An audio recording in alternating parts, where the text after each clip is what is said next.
Buenas tardes a todos. Bienvenidos a la tercera sesión de nuestro seminario de filosofía terapéutica. Por razones comprensibles, por condolencia con lo sucedido aquí en Valencia con la Dana, suspendimos la semana pasada el seminario que retomamos ahora. Quiero pedir disculpas por una falta de coordinación la en la coordinación de algunos enlaces. Espero que no haya causado molestias a ninguno de vosotros. Quiero también disculpar la ausencia del director del seminario, Natanael Pacheca, que por razones personales no puede estar con nosotros hoy aquí. Naturalmente, las primeras palabras esta tarde son palabras de dolor, de desconsuelo y al mismo tiempo de consuelo, si es posible, por las muchas personas que han sufrido y siguen sufriendo en Valencia y en otros lugares también de España, puesto que no podemos olvidar que las inundaciones se extendieron también en otros lugares. Para todos ellos, una palabra de acompañamiento desde la Torre del Virrey. Hemos publicado esta semana un editorial, debo decir que aunque anónimo, firmado por Luis Balairón, escrito por Luis Balairón, que está con nosotros, que aúna a su condición de filósofo, de hombre de ciencia, y creo que ha logrado un texto sereno y sobrio sobre lo que había que decir ante estas cosas. Este es un seminario de filosofía terapéutica y que nuestra aspiración es que estas palabras vayan lo suficientemente lejos y con la suficiente potencia como para servir de ayuda y de acompañamiento y de consuelo a las personas. También debo decir que el hecho de seguir forma parte de una manera de entender la terapia. Me vais a permitir que antes de presentar a José María Jiménez Caballero, recuerde lo que seguramente para todos es una vieja manera de entender las cosas. Ya no sé si las personas más jóvenes que nos acompañan leen Antonio Machado. Yo creo que hace más de 45 años que llevo leyendo a Antonio Machado. A veces lo leo y oigo las voces de quienes lo han leído conmigo y me lo han leído en voz alta. Estos cuatro versos de su poema a su maestro, don Francisco Giner de los Ríos, creo que resumen muy bien nuestro propósito aquí. Vivid, la vida sigue, los muertos mueren y las sombras pasan. Lleva quien deja y vive el que ha vivido. Yunques sonad, enmudeced campanas. Vamos a hacer que suenen los yunques esta tarde, los yunques también de la filosofía terapéutica. A Presentar a José María Jiménez Caballero es como presentar a alguien que está más cerca de ser una parte de mi vida que un profesor de filosofía, que es lo que es.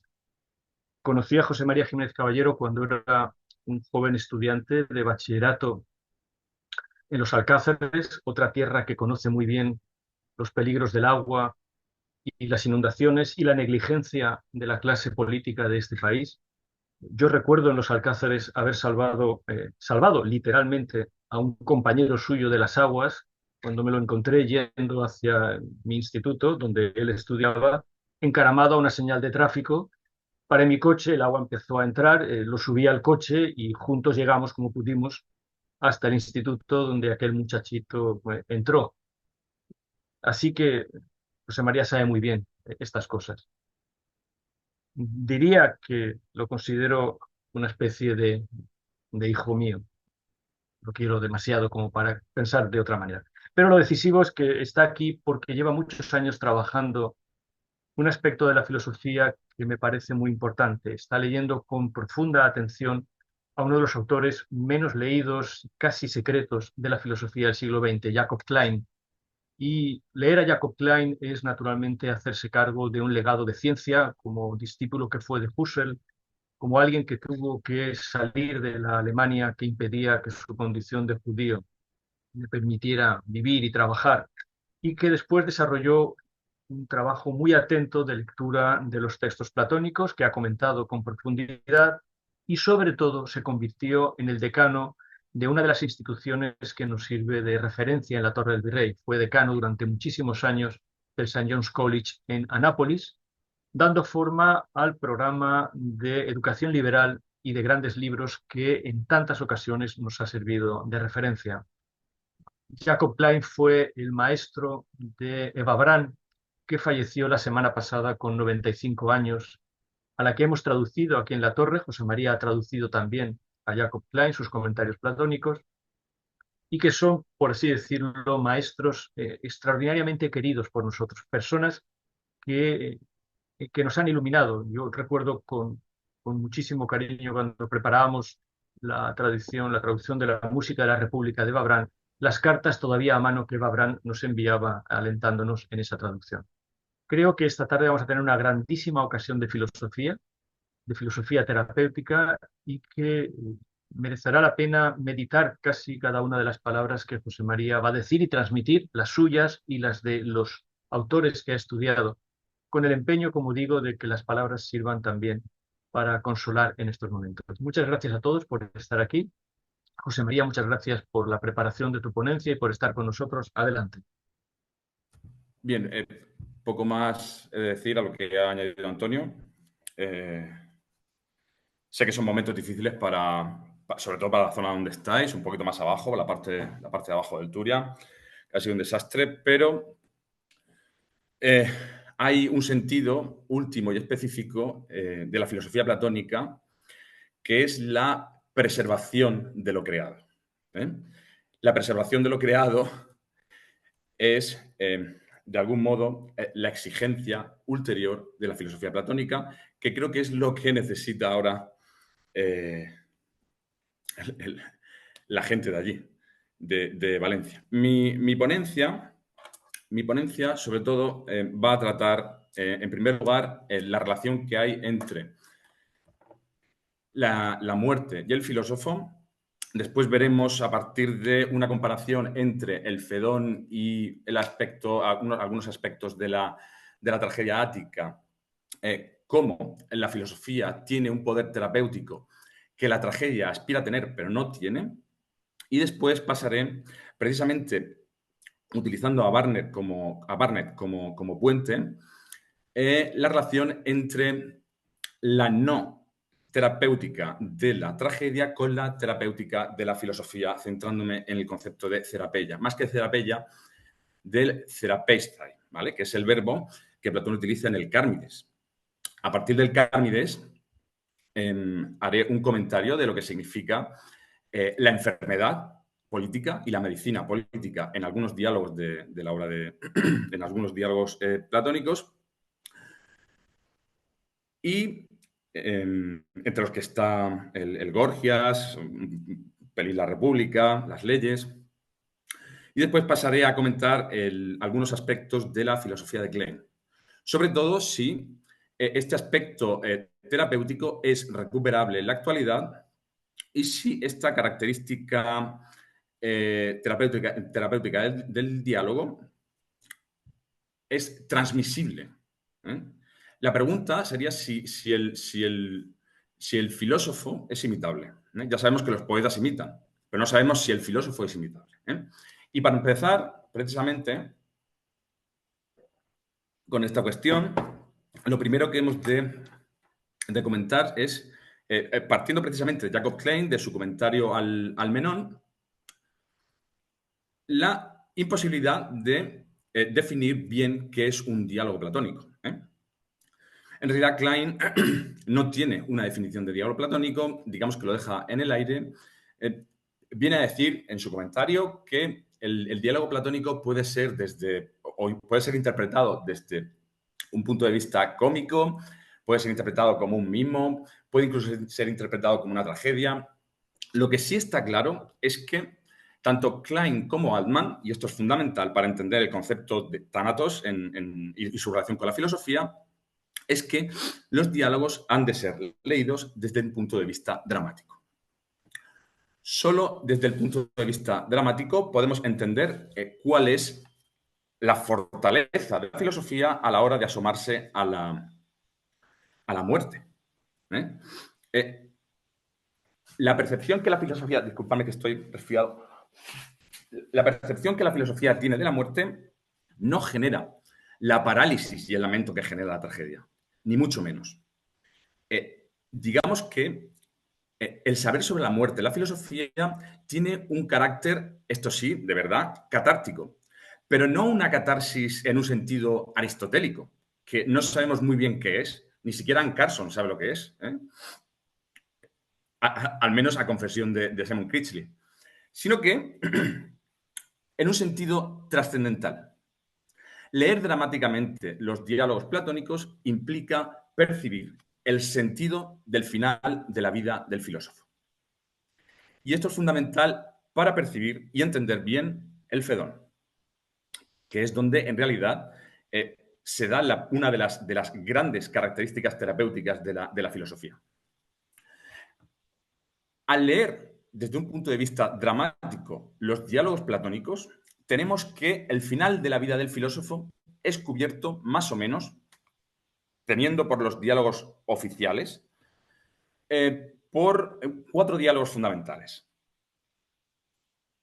Podemos hablar de la apología, podemos hablar del Critón, podemos hablar del Fedón y entre medias podemos hablar de las leyes. Ya veremos que Catherine Zucker habla de las leyes como una especie de aceptación de Sócrates de su exilio y una especie de contemplación de Atenas desde lejos. Bueno, esto lo dejo para cuando salgan algunos comentarios que voy a hacer sobre las leyes. Por supuesto, no voy a entrar en las leyes demasiado, porque las leyes dan para un curso entero. Pero aquí tenemos el sentido trascendental de los diálogos platónicos. Tenemos en la apología a un Sócrates que es, en palabras de Barnett, un megalómano. Tenemos en el Critón a un Sócrates que es, en palabras de Barban, un patriota. Y luego tenemos en el Fedón a un Sócrates que es un terapeuta. Y esto es fundamental. ¿Por qué? Porque precisamente al final de la vida del filósofo, cuando el filósofo está a punto de morir, cuando se supone que salen las cosas más importantes de la vida, aparece el aspecto terapéutico de la filosofía. El aspecto terapéutico de la filosofía no aparece en la apología. En la apología lo que vemos es la muerte del ciudadano o la condena del ciudadano. Digamos que la racionalización que Sócrates hace de la vida también la hace de la muerte. Pero en la apología no está en condiciones de racionalizar nada. En la apología se aproxima más a un megalómano que ha perdido el control sobre sí mismo en la medida en que Atenas no está respondiendo. En el Critón, sin embargo, lo que vemos es a un patriota que desarrolla una de las cuestiones más importantes a la hora de entender la cerapeia. Desarrolla la idea de que prefiere morir a no obedecer las leyes, precisamente porque de fondo está la idea de justicia. Es decir, prefiere recibir la injusticia que infligirla. Esta es una de las grandes ideas. Primero la patria antes que la madre, dice Sócrates, en un sentido literal. En última instancia, lo que tenemos es el Fedón. Y en el Fedón lo que estamos viendo es a un Sócrates que perfectamente podría ser comparado con un trágico. Con un trágico. Esta es la idea. Comparar el Fedón con la tragedia creo, un ejercicio de refutación a Critchley, como ya diré. Digamos que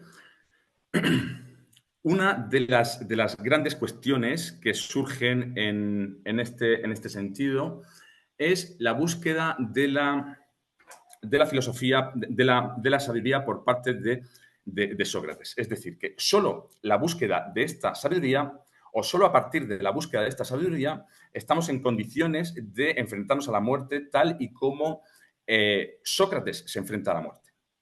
En la apología de Jenofonte, y esto es una mención que quería hacer a la apología a esta obra, para ver que desde los dos puntos de vista, tanto de Jenofonte como de Platón, esto se da desde la apología de Jenofonte.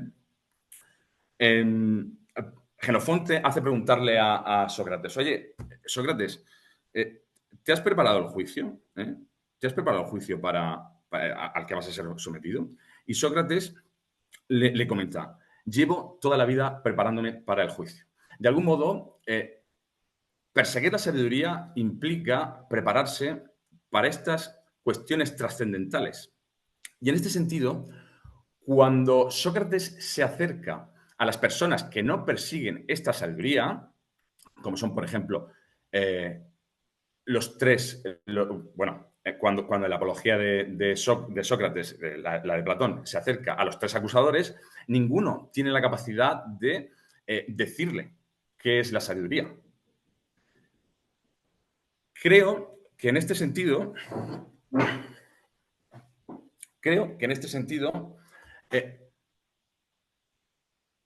Sócrates es el único capacitado para mirar a la muerte tal cual la mira en el Fedón. Solo.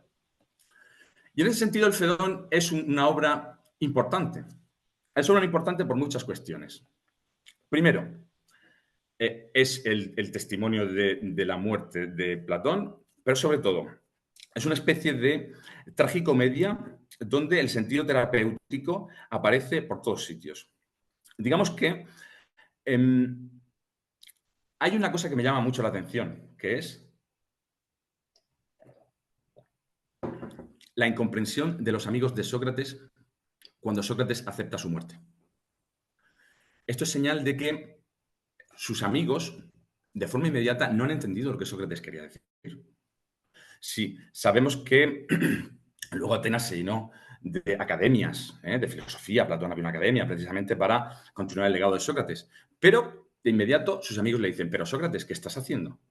Te estamos dando la oportunidad de irte, ¿por qué no te vas? Sócrates es una persona que ha perseguido la sabiduría. Sócrates no está en condiciones de irse. Creo recordar en uno de mis años de estudiante hubo un profesor que insinuó que Sócrates, hubo más de un profesor que insinuaban que Sócrates era un suicida. Es decir, que Sócrates, por no aceptar la ayuda que sus amigos le habían prestado, se había prestado al suicidio.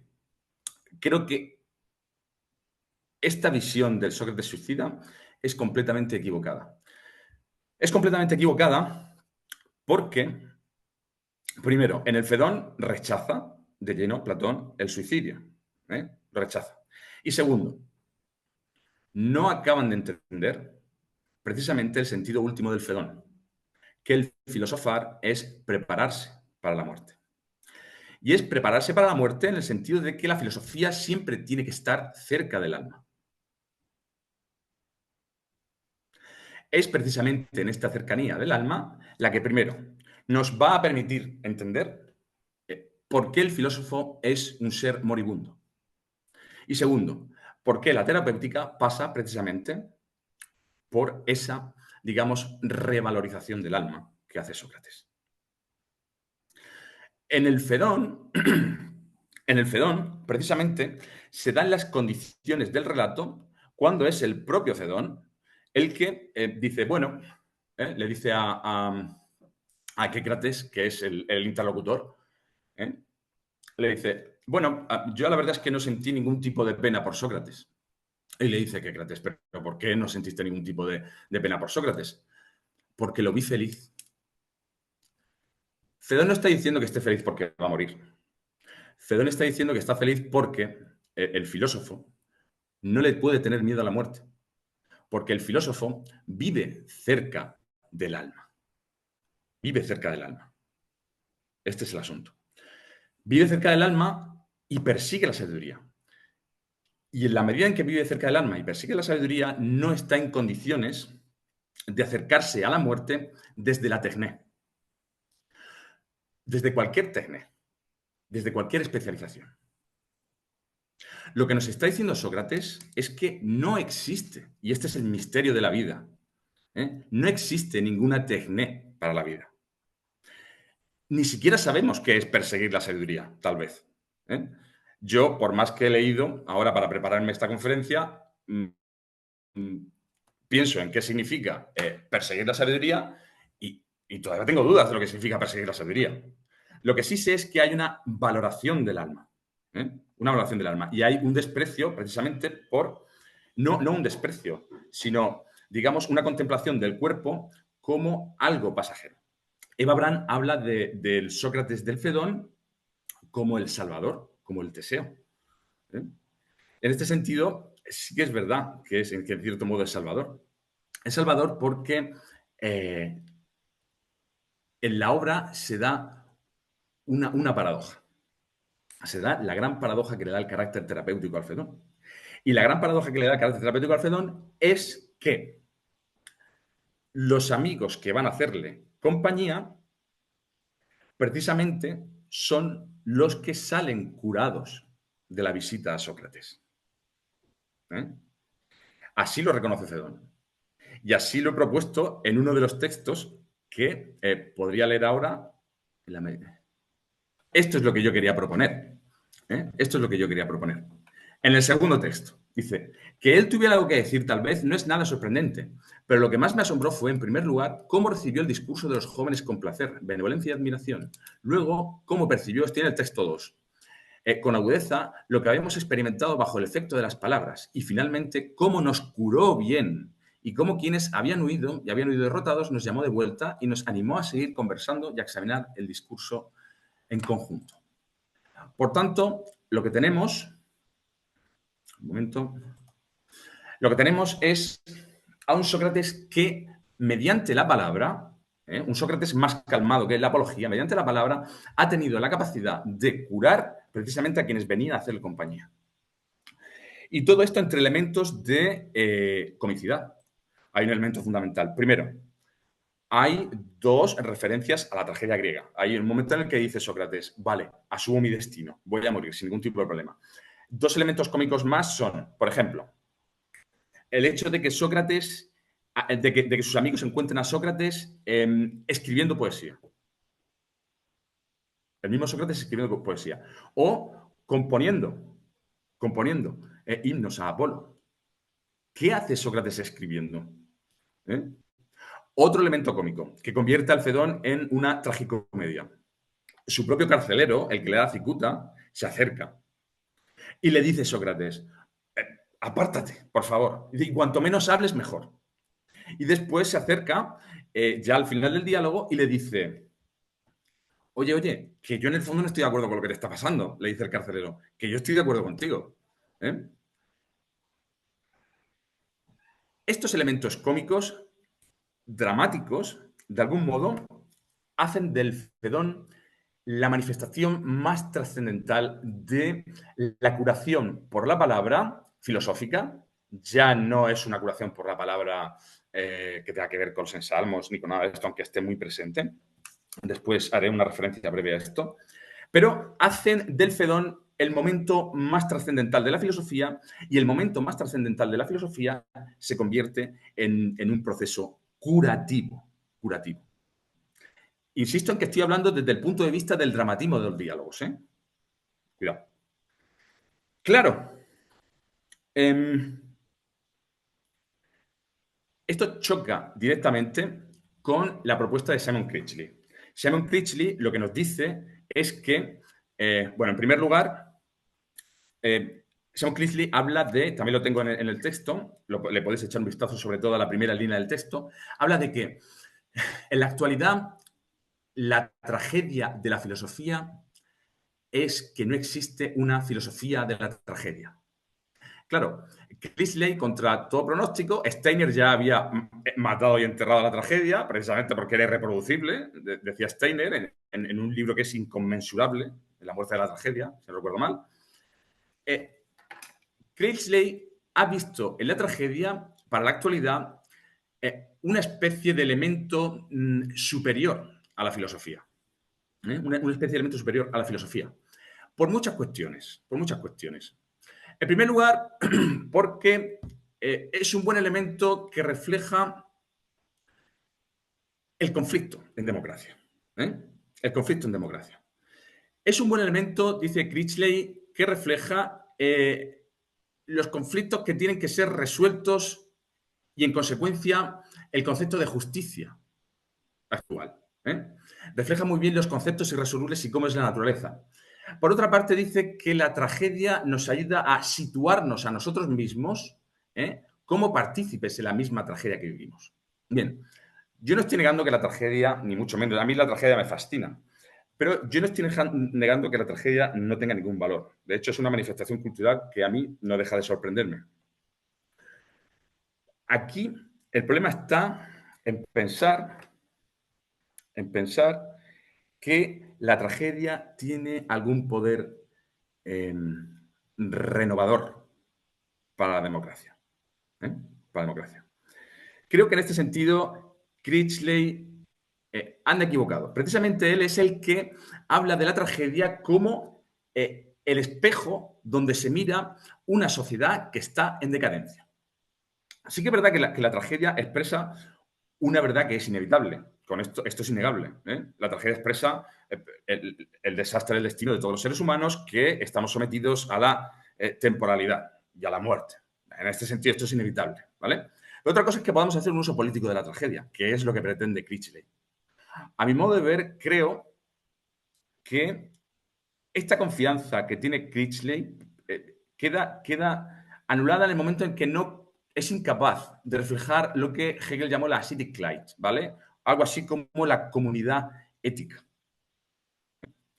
¿Cómo es posible que pueda surgir el sustento intelectual de una democracia, de una manifestación artística que se regocija en el dolor humano? Se regocija hasta la parálisis, hasta que sus personajes no saben muy bien lo que hacer. Yo no veo ahí una dinamis democrática en la tragedia. Yo ahí lo que veo es parálisis y sobre todo dolor. Y el dolor a lo que nos lleva precisamente es a querer desaparecer. La filosofía terapéutica es todo lo contrario. Platón y los diálogos platónicos son todo lo contrario. El Fedón es todo lo contrario.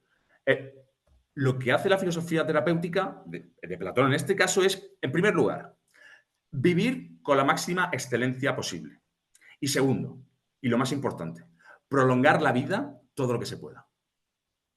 Creo que desde un punto de vista filosófico, la tragedia es imposible de ser retomada para una sociedad democrática. Además, me he permitido incluir un fragmento de Edip Colón que me parece la tragedia más salvajemente buena que existe entre todas las tragedias, entre todos los trágicos, partiendo de que Sófocles es mi favorito. Me voy a permitir en un momento leeros una parte del coro y una parte de la antístrofa. La parte que voy a leer es de Edip Colono, como está puesta en el guión. Claro, esto tiene una particularidad. Edipo Colono es, antes de leerla, quiero que tengáis en cuenta esto. Edipo Colono es el testamento vital de Sófocles. Es la última obra que Sófocles escribió.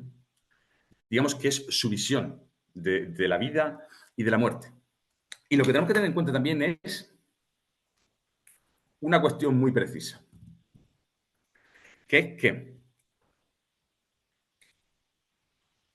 en este último testimonio de Sófocles no aparece lo que Sófocles fue de verdad. Sófocles fue, paradójicamente, y esto nos conecta con el Fedón, fue un sacerdote en el templo de Asclepio en Epidauro.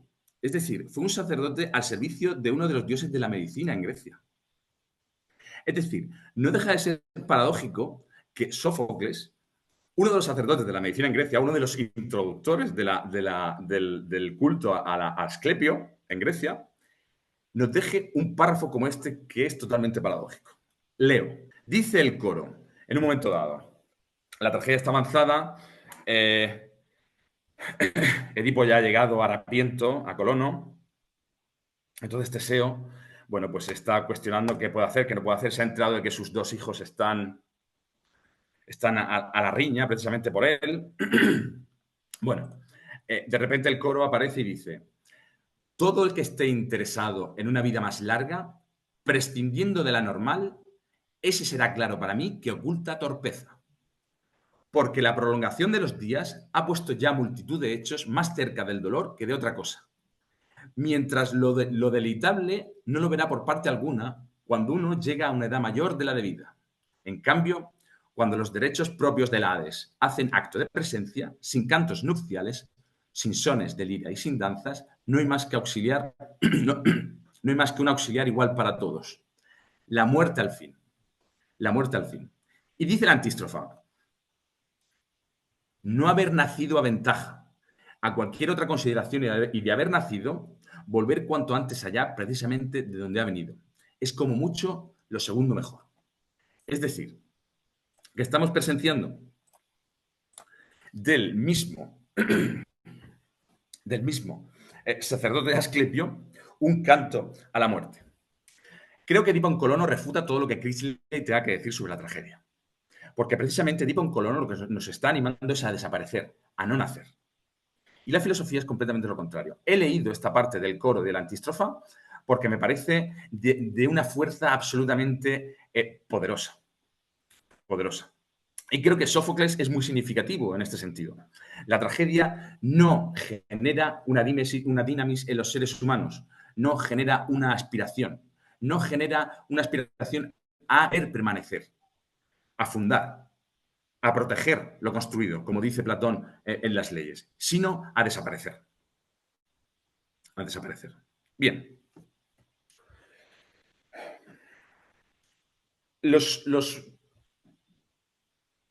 La tragedia, definida por Aristóteles, es una imitación de la acción. Una imitación de la acción. Y esta imitación de la acción, era como una especie de más media, de una especie de medio de masas en la antigüedad clásica. Hasta el punto de que Platón en las leyes sitúa la teatrocracia como una de las formas de decadencia política en la antigua Atenas. Esto es absolutamente crucial para entender que, a pesar de la catarsis postulada por Aristóteles, el teatro, visto desde el punto de vista de la filosofía, no tiene la capacidad de mantener comunidades, sino que tiene la capacidad de destruir comunidades. Ya veremos no.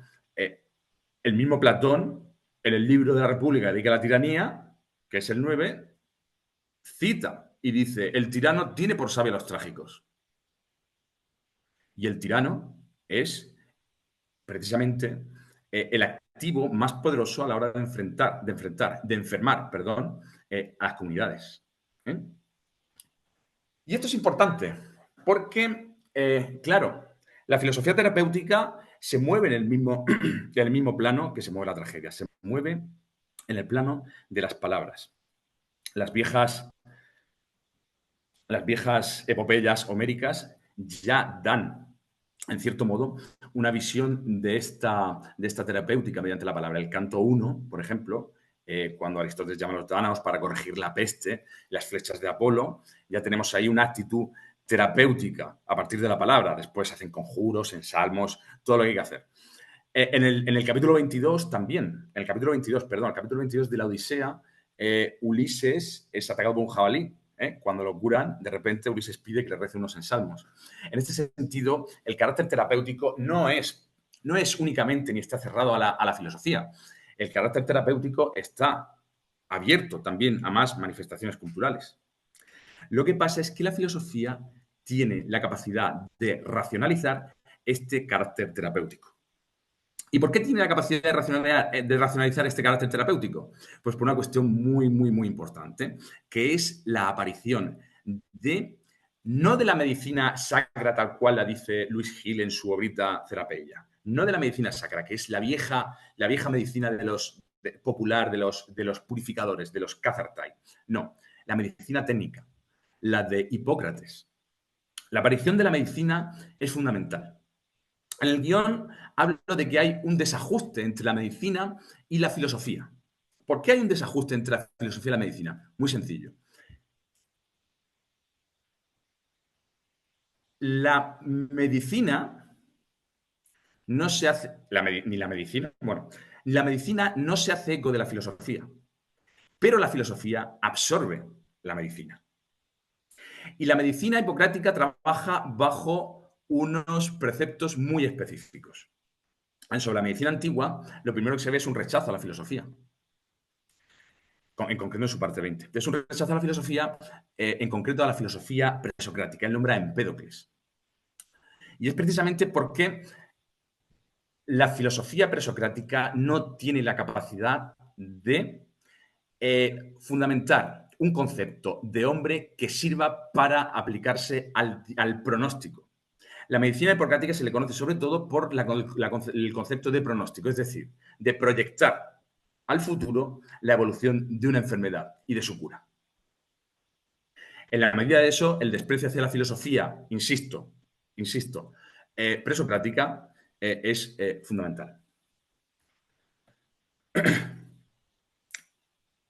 En otro sentido, la medicina hipocrática es una medicina basada en la ciencia, basada en el logos, pero sobre todo es una medicina cuyo logos está dedicado a curar el cuerpo. No es una medicina que esté precisamente dedicada a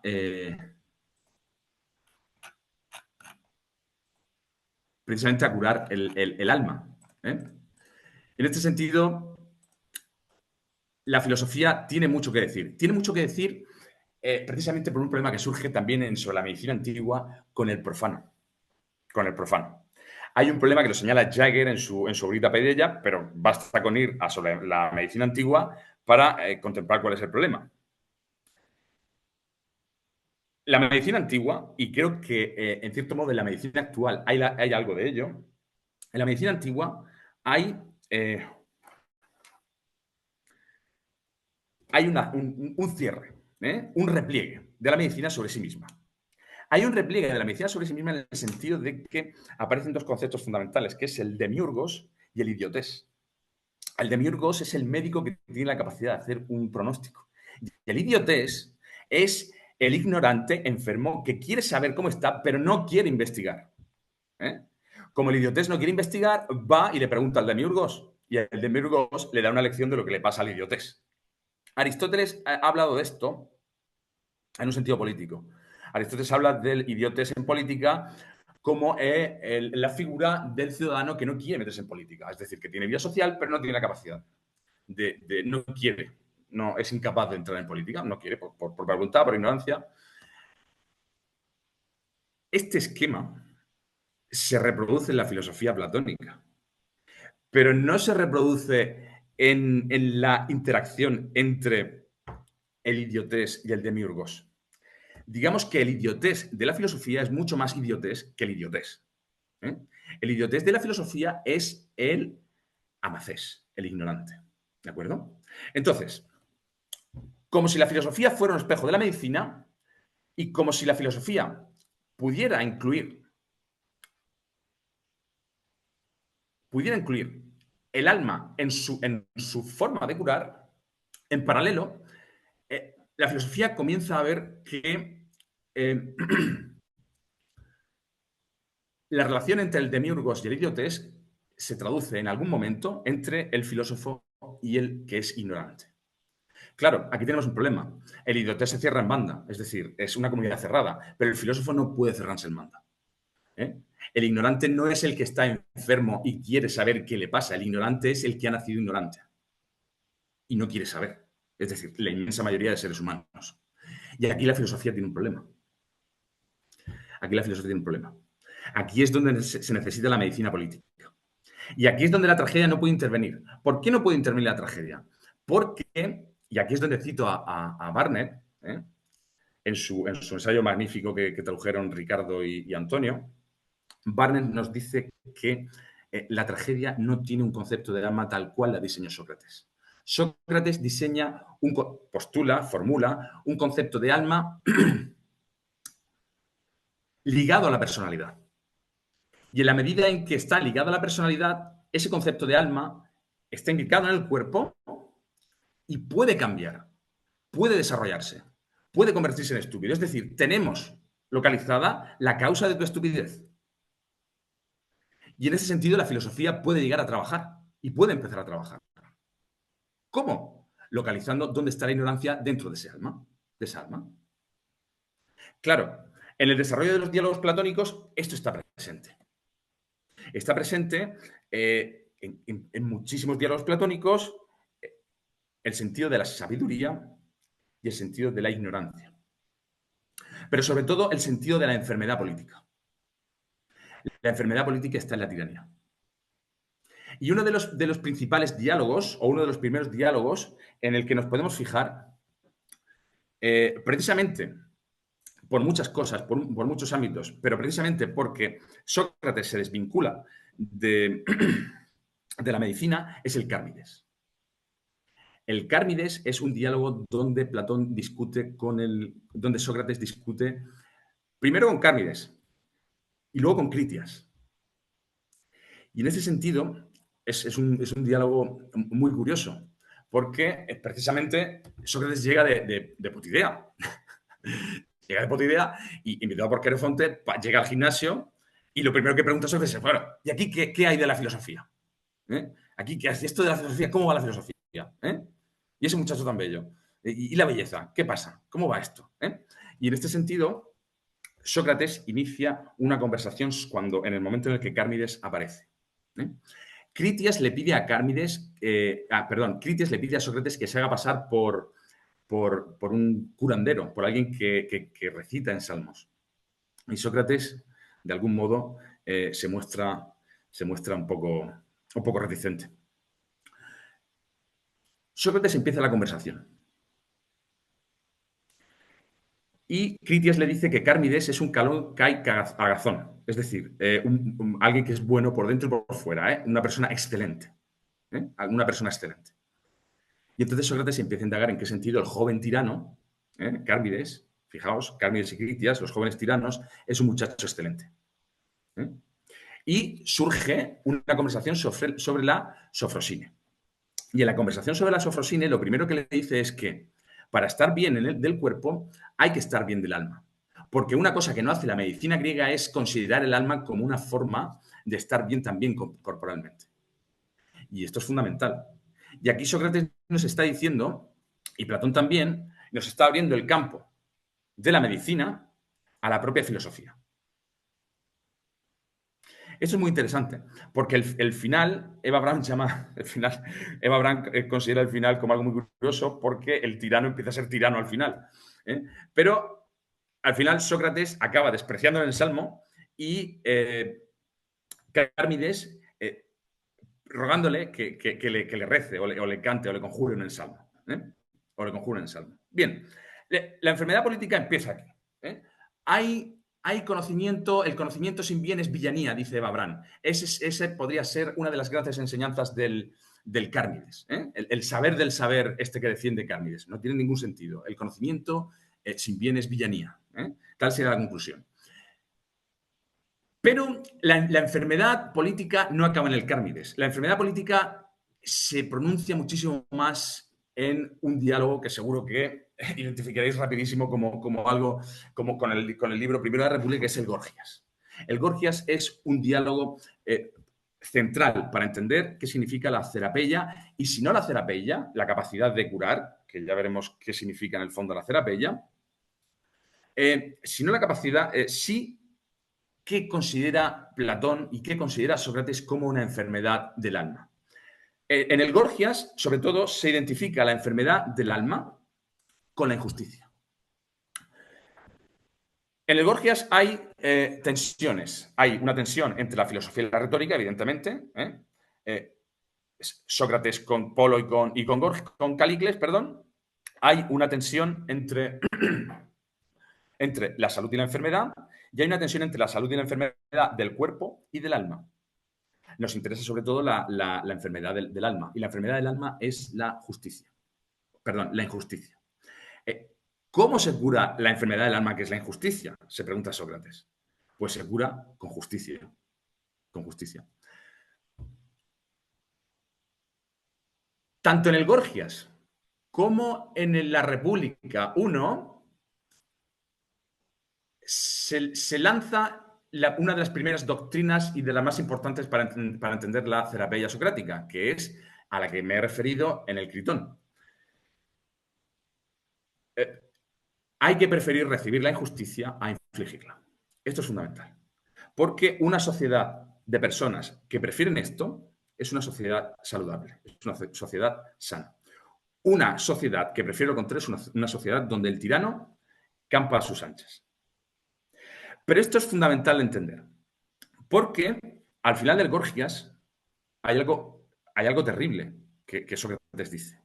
Sócrates acusa a Cimón, Temístocles, Milcíades y Pericles, sobre todo a Pericles, de no haber hecho a los atenienses mejores. Digamos que en algún momento Gorgias está poniendo a Pericles a la altura de los tiranos, porque Pericles no ha logrado hacer a los atenienses mejores. No, al revés, dice, los han convertido en unos vagos y en unos ignorantes. Creo que en este sentido Platón está postulando una forma de decadencia. Platón se ve a sí mismo en una sociedad, y estamos hablando de que probablemente Platón escribiera esto 50 años después, o 60, a veces no lo sabemos muy bien, ¿no? Pero muchos años después de que Pericles muriera. Pero Platón se está postulando a sí mismo en el Gorgias como un filósofo que ha visto que la única herencia que le ha llegado en la política ateniense es la injusticia, es la corrupción. Además, acusa con el dedo a Pericles como uno de los grandes culpables. Este terreno de la injusticia es el mismo terreno y de la decadencia que se maneja al principio de la República, que tanto se ha comentado en la Torre del Rey. Al dichoso Glaucón, al dichoso Trasímaco. Los tenemos en el libro 1 de la República. No olvidemos que la República empieza también hablando de decadencia. En el libro 2. La decadencia histórica que supone, o la decadencia antropológica que supone la ciudad de los cerdos con respecto a la ciudad corrupta, una vez que se anima con los lujos y necesita, bueno, pues ir a conquistar la guerra. La guerra es una de las grandes formas de injusticia que existen en la teoría platónica. Claro, visto esto, podemos ir a cuál es la naturaleza del tirano expresada en el libro 9 de la República. En el libro 9 de la República hay una referencia al médico, precisamente. Y hay una comparación entre el tirano y el médico. Y lo que te está diciendo Platón es que el tirano hace precisamente lo contrario a lo que hace el médico. Es decir, extirpa lo mejor de la ciudad y se queda con lo peor. Con tal de que puede someter a los ciudadanos a su camarilla, puede convertirlos en camarilla y puede someter al resto de los ciudadanos a su voluntad. Por lo tanto, la tensión entre la salud y la enfermedad se mantiene a lo largo de toda la filosofía que se desprende del Gorgias, de la República y de las leyes. En las leyes hay, sobre todo, una preocupación por esta decadencia. En las leyes se asume la guerra, igual que en la República. Se asume que el estado natural del ser humano es la guerra. Se asume que el estado natural de la injusticia es la guerra. Además, en las primeras líneas de las leyes te aparece. De sí, esto tiene sentido, pero una vez que hayamos ganado la guerra. Las leyes tienen sentido, pero una vez que hayamos ganado la guerra, claro, evidentemente. Es en las leyes también, las leyes, Catherine Zucker habla de las leyes y del ateniense de las leyes como el Sócrates que ha aceptado el exilio y se ha ido a Creta. Y que tiene la capacidad de ver Atenas desde lejos, en un sentido amplio, y empezar a hablar de los problemas que tiene Atenas. Entonces, lo que estamos viendo, en el fondo, al ateniense sería una especie de Sócrates oculto. ¿Por qué oculto? Porque, en el fondo, en Creta, Sócrates es un desconocido. Un desconocido. Claro, este proceso decadente, que también se expresa en el libro 8 de la República, recordemos los sistemas políticos que decaen, da la impresión de que, en el fondo, la decadencia, esta decadencia que hemos visto, que Platón ha visto en Pericles, es la norma que los seres humanos tienen en el plano vital. Y aquí surge el paralelismo de nuevo con la medicina. Si bien Hipócrates aspiraba al pronóstico basado en la corporalidad humana, en las leyes de la naturaleza humana, lo que hace o lo que aspira a hacer Platón es precisamente un pronóstico en el ámbito del alma humana. Y este pronóstico terapéutico también pasa precisamente por interrumpir la serie histórica de regularidades injustas que han llevado a la sociedad ateniense a la decadencia más absoluta, a la desaparición como sociedad, o al menos como sociedad en hegemonía. Cuando Platón estaba escribiendo sus diálogos, no sabemos muy bien qué quedaba Atenas, pero de esplendor poco, de esplendor poco. Y en ese sentido, Platón habla de, en las leyes, habla de construir y asentar las leyes desde un punto de vista, de alguna forma, filosófico. Filosófico. Es decir, las leyes tienen que estar fundados en la filosofía. Porque las leyes no pueden, y esto ya es una opinión mía, la filosofía no puede quedarse en una comunidad de amigos. La filosofía, si tiene que ser terapéutica, tiene que filtrarse a la ley, tiene que filtrarse a la política. Yo no sé si la filosofía históricamente ha alcanzado esto o ha podido desarrollar esto. Pero creo que uno de los grandes mensajes es este. ¿Por qué? Porque cuando Platón habla del destino de las sociedades y de la irreversibilidad de las sociedades, lo que dice es que lo construido ha de ser protegido y de algún modo, hemos de conseguir que sea irreversible.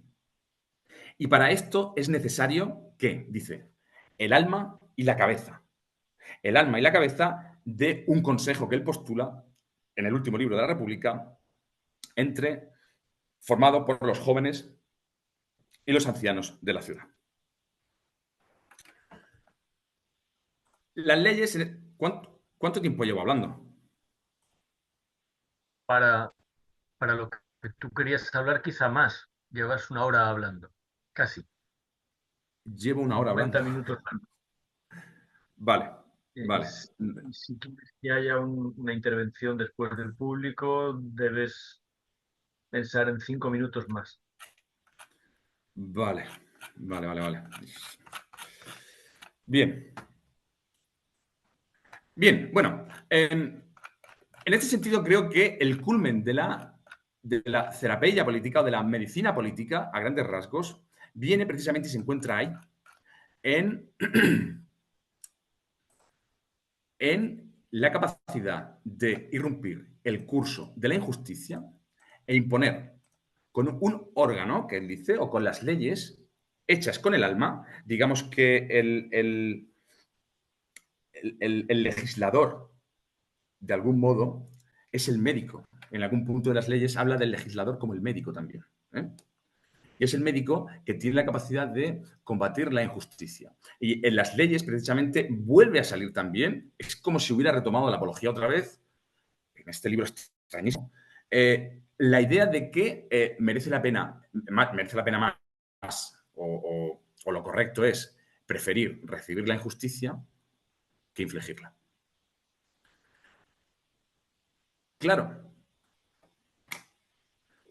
si todo esto depende del alma, es el propio Platón el que nos está dando la solución.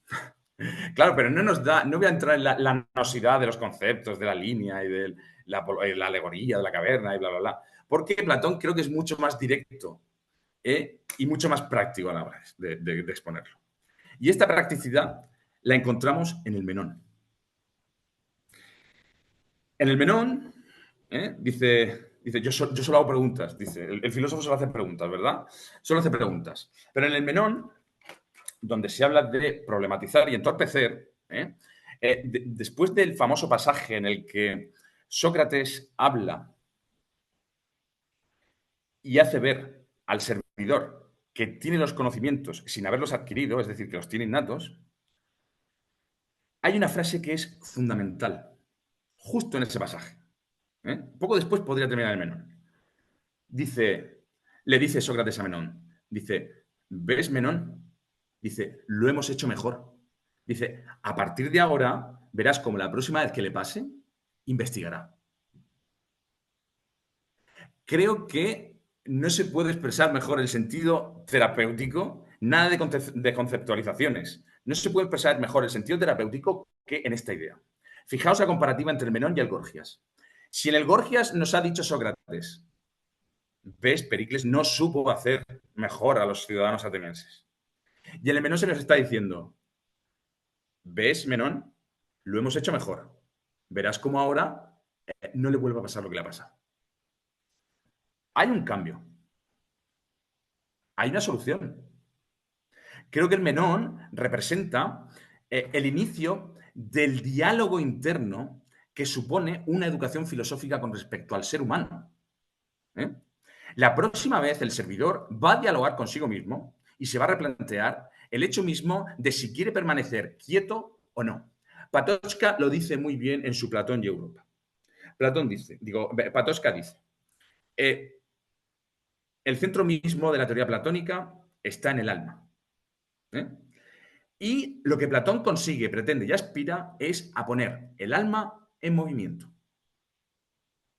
Este poner el alma en movimiento, del que Patočka nos habla, es precisamente lo que hace Menón.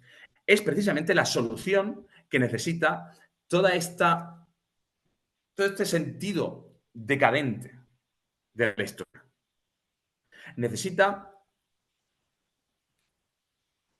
que los ciudadanos, en cierto modo, empiecen a lo que Jacob Klein llama una dianoia interna, es decir, un diálogo interno. Por supuesto, ahí tenemos las figuras del filósofo rey que están enfocadas a esto y la idea misma de educación del filósofo.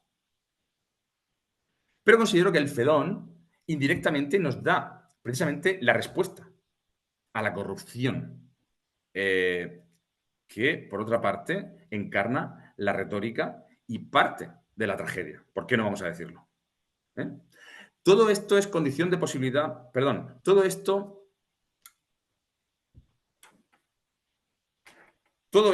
es impensable sin el tipo de alma que Sócrates postula y de la que Barnett nos habla muy bien. Es impensable. Y este es el gran mérito de la filosofía socrática. Bien. Claro. Estamos hablando de diálogos. Ya hemos dicho que los diálogos no sabemos muy bien cómo definirlos. Ni siquiera Klein sabe cómo definirlos. La pregunta es, ¿podemos leer los diálogos platónicos como Platón los escribió? Es decir, ¿podemos imitar al filósofo? Eva Braun dice que Platón, en el fondo, lo que hace, sobre todo en los diálogos donde Platón empieza a hablar en primera persona, que es la República, el Protágoras y el Cármides, es imitar directamente a Platón. La idea es, ¿qué es un diálogo platónico? ¿El diálogo platónico está en condiciones de problematizarnos a nosotros? Y en este sentido, después de tanto tiempo, ese problematizar puede que tenga un sentido terapéutico del que habla el Cármides, de cuidar el alma al máximo. Y nosotros, como profesores de secundaria, estamos en condiciones, bueno, quien sea profesor de secundaria, habrá profesor de universidad, tal vez, estamos en condiciones de transmitir eso con los diálogos platónicos. Lo que está claro es que los diálogos, en los diálogos platónicos somos, desde un punto de vista kleiniano, somos examinados. Somos examinados por el propio Sócrates en la lectura. Y lo que está claro también es que nosotros podemos discurrir también en las doctrinas que se dan en los diálogos platónicos. Es decir, nos pueden educar. Pero dice Aristóteles en la Poética, el ser humano aprende imitando. Vale. Puede aprender imitando las artes, puede aprender imitando las técnicas, puede aprender imitando los trabajos manuales. Bien. Pero ¿puede alguien aprender filosofía imitando al filósofo? ¿Cómo se imita a un filósofo? Esto es lo que yo quería problematizar. Yo creo intuitivamente, y en contra de Klein, que la filosofía es activa y es más productiva cuando precisamente evitamos imitar al filósofo.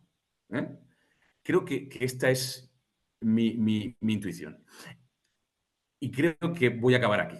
Gracias por escucharme y espero que haya gustado. Si os parece, abro el debate con otra cita del mismo poema de Machado que he leído, cuando Machado le hace decir a su maestro, a Giner de los Ríos, en un par de versos que obviamente son platónicos, le hace decir, eh, como despedida, sed buenos y no más, sed lo que he sido entre vosotros, alma. Aquí, José María, la única dificultad que ya la tuvimos cuando empezamos a hablar de terapéutica es que no podemos emplear la palabra alma como si diéramos por supuesto que todos entendemos que, por decirlo con el lenguaje socrático, que el legislador del lenguaje le ha dado a la palabra alma una realidad fácil de contrastar. Esto, esto no es así. Quizá la dificultad de todo tu discurso está en que resulta muy difícil, tan difícil como definir un diálogo platónico, definir qué es lo que queremos decir cuando seguimos hablando de alma. Poéticamente, intuitivamente, sentimentalmente, emotivamente, usamos la palabra. Sed lo que he sido entre vosotros, alma. Leemos este verso platónico de Machado y entendemos lo que Francisco Giner de los Ríos estaba diciéndole a sus discípulos. Sed lo que he sido entre vosotros, alma. Bien, pero naturalmente es muy difícil que hoy podamos decir que eso es así.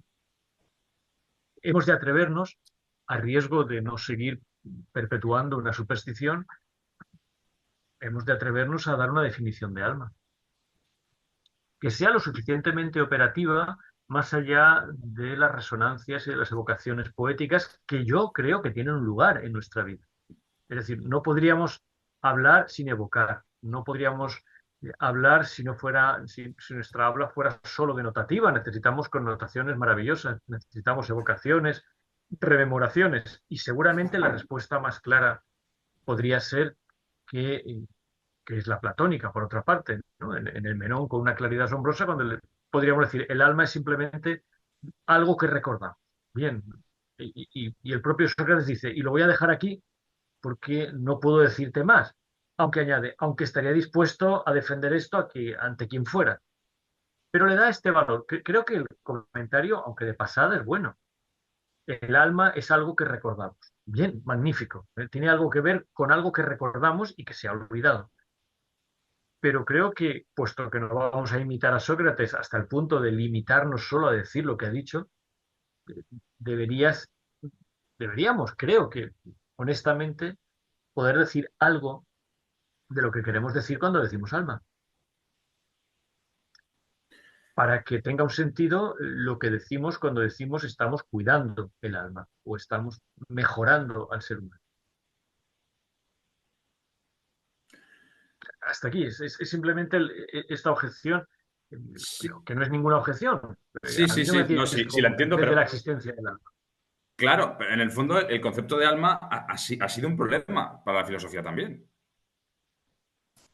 El concepto, hablar de alma hoy no tiene sentido, o apenas puede tener sentido. o tiene sentido sabiendo que estamos siendo socráticos, ¿eh? Que estamos hablando de todo aquello en nosotros que no es cuerpo.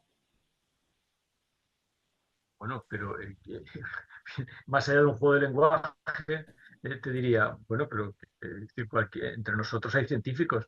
Esta misma tarde, Jorge, Luis, Claro, es que podría un decirte, neurocientífico te echa eso por tierra, evidentemente. claro, pero hoy tenemos que, sobre todo si tú te vas a atrever a dejar caer esa palabra ante jóvenes personas o incluso una conversación, es decir, ¿qué es lo que de nosotros no es cuerpo? Bueno, esto hoy provocaría como mínimo una sonrisa de conmiseración del positivista más templado, ¿no? Es muy importante, no que lo respondas, pero que lo tengamos en cuenta. Yo no estoy dispuesto a abandonar la palabra alma. Yo tampoco. Y seguramente no puedo decir más de lo que he dicho. Es algo que recordamos. Pero deberíamos tener una definición más precisa. No sé, quizá Luis, que ha pedido la palabra, pueda iniciar otra vertiente al respecto. Sí, iba a hacer tres comentarios, pero como el tercero era sobre el alma, empezaré por el tercero. Gracias. Yo lo iba a decir de una manera menos directa. Había notado, al menos hay varias concepciones del alma en las que tú has citado la de Sófocles, que es una especie de alma heredada. Es decir, hay un alma antes de que yo venga a la vida y luego cuando me marcho de la vida, entonces se puede presuponer una idea de alma que tiene una continuidad de antes, desde antes de que yo nazca, mientras vivo y cuando muero. Hay una idea de alma unida al cuerpo, en muchos filósofos. Y luego en nuestro mundo hay una idea de alma que yo tampoco estoy dispuesto a abandonar, pero es una alma semántica, es una manera de hablar en la que yo entiendo bien lo que quiero decir. Te quiero con toda mi alma. Pues eso en el fondo no tiene tantas dudas de lo que es. Pero es como otras palabras difíciles. Todas las palabras como libertad, todas las palabras que tienen un alto grado de abstracción tienen el mismo problema. No veo que alma tenga un problema tan diferente, porque constituye ideas mías, o sea, constituye una referencia a algo que existe dentro de mí y no fuera de mí. Y por lo tanto, yo lo de la ciencia le he dado unas vueltas, voy a adelantaros algo, creo que la diferencia fundamental de un científico de hoy del mundo de la ciencia dura es que nos dedicamos a algo que está fuera de nosotros. O sea, mi criterio de demarcación ahora no es ni el de Popper ni otros, y lo llevo aplicando empíricamente en mis libros al leer a ver si me funciona y me funciona. Cuando el objeto de la ciencia es externo realmente al ser humano, estrellas, cuando más lejos mejor, tengo una condición de posibilidad de conocerlo, aunque no lo logre nunca, pero tengo la posibilidad de conocerlo puesto que no depende de mí. Por eso la física cuántica plantea un problema, porque cuando lo observo lo modifico y eso me plantea un problema. Pero todo lo que es íntimo del ser humano, o sea, todo el objeto de conocimiento que fundamentalmente está en nuestras cabezas, no sabemos bien lo que es, diría yo que en ningún caso, ni el alma, ni la sensación de que me gusta una naranja, ni ninguna otra, ¿no? O sea, hay una parte que está más o menos explicada por las papilas linguales y tal, pero todo lo que no es estrictamente material está en mi cabeza, es una realidad. Superman no existe como realidad externa, pero en mi cabeza el Quijote o Superman o lo que queráis tiene una entidad. No veo demasiados problemas. Lo que sí que veo un problema es, en el caso de la tragedia, veo dos problemas. Voy a hacer un paréntesis brevísimo porque no hay que enrollarse, pero yo conocí en el fondo a Antonio leyendo el libro de Critchley, donde en un pie de página del libro aparece que Critchley había venido a Valencia y no sé por qué está citado allí, y en el libro de Abraham.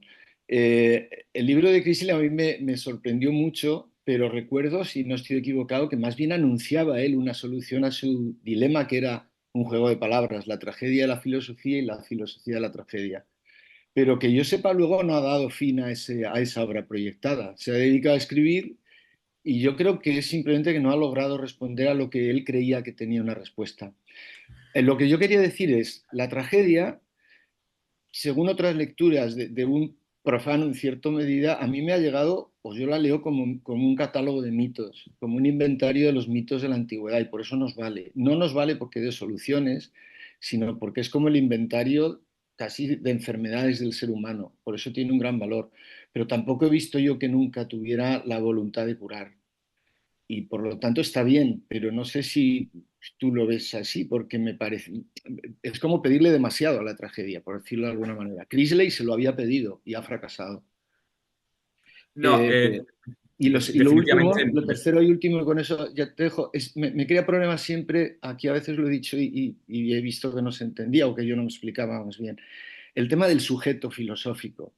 El empleo del nosotros majestático, el de nosotros filósofos o el de nosotros ciudadanos o del nosotros ciudadanos del mundo de Pericles, es que el sujeto social no es lo mismo que el sujeto individual. Y cuando Sócrates habla como sujeto individual o como mucho del pequeño grupo que le rodea. Yo creo que ahí sí que hay un problema en el uso del... A mí, como persona que me incorporó a la filosofía tarde, noto, me problematizo muchísimo cuando leo y me paro y digo, ¿de qué sujeto está hablando cuando dice nosotros? ¿De un sujeto individual? ¿De un sujeto social? ¿O de un sujeto universal pensante, por ejemplo, el filósofo o cualquiera de nosotros que se siente unido a personas que han muerto, a personas que aún no han nacido y eres un sujeto, te sientes parte de una especie que tiene un sujeto universal? Cuando hacemos afirmaciones del sujeto humano, yo a veces paro y pienso y veo que la respuesta no es clara y que es distinta según cuál de ellos consideras. Pues nada más. Muchas gracias. Sí. No, con respecto a la tragedia, yo soy de tu opinión. A pesar de que a mí la tragedia me gusta, es un género que me gusta mucho. Yo creo que no puede tener un sentido democrático. Yo no sé cómo articula, no sé lo que pretende Critchley, la verdad.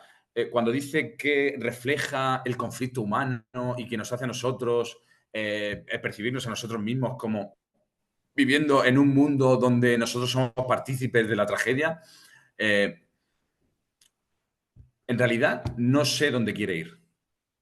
Pero no sé dónde quiere ir porque es que en realidad no hay ningún sitio donde ir. ¿Dónde vamos con los versos de Edipo en Colono que he leído? La pulsión en el fondo es ¿dónde te lleva el dolor? Yo he pasado 2 hernias.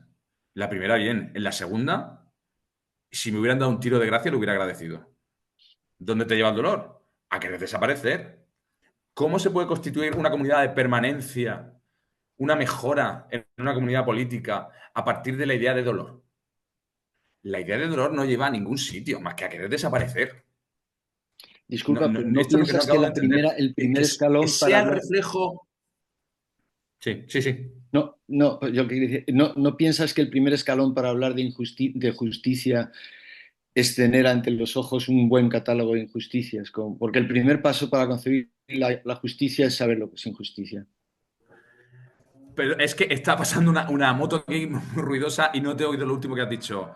Que si Luis, no es por el favor. primer paso para concebir la justicia, partir de lo que es la injusticia. Igual que yo a veces he pensado en el diálogo con Sócrates que habláramos del hambre y podría con su habilidad llevarte a la conclusión de que no sabes lo que es el hambre, pero el que pasa hambre sabe lo que es el hambre, aunque no sepa ponerle palabras. Entonces la injusticia que reflejan las tragedias, en todo caso, es el primer paso para querer que no sea así el mundo. O sea, es el único valor que yo le veo, al menos. Claro, claro, claro. Pero sobre todo habla de justicia en el sentido de que la justicia representa siempre a dos partes en conflicto, que es en el fondo lo que se proyecta en las obras de teatro, en la tragedia ática, que son pues, dos partes en conflicto. ¿Eh? Pues alguien que ha pecado de soberbia y el Dios lo castiga, pues alguien como Edipo bueno, pues que es un soberbio también y que bueno, pues ahora es humillado. ¿Eh? Edipo llega a Colono como un mendigo. ¿Eh? Es la justicia en el sentido de que hay dos partes en la contienda, en ese sentido. Solo por un apunte erudito que creo que merece la pena un seminario de filosofía terapéutica. Recordad que lo que ha dicho Luis, de que la tragedia es un repertorio, es un repertorio de penas, tiene un sentido porque, como sabéis, realmente la teoría aristotélica de que la tragedia suscita la catarsis, la purificación, la curación, fue determinante para el desarrollo del psicoanálisis moderno. No por casualidad, sino porque quien resucitó ese espíritu de la catarsis aristotélica fue Jacob Bernays, que estaba relacionado con la mujer de Freud. Es decir, Freud estaba estudiando esto porque filológicamente esto volvió a ponerse ahí. Y Freud vio lo que Luis ha dicho, que había un repertorio de enfermedades a disposición, quizá no de la democracia. José María, en esto estaría completamente de acuerdo. Yo tampoco sé lo que se ha propuesto Simon Critchley, a pesar de que lo conozco, lo traduje, pero si no, un repertorio para la democracia, un repertorio para la sociedad desarrollada que, a pesar de su desarrollo, no ha podido eliminar la necesidad de acudir a ese repertorio para identificar cuáles son los males que sufre.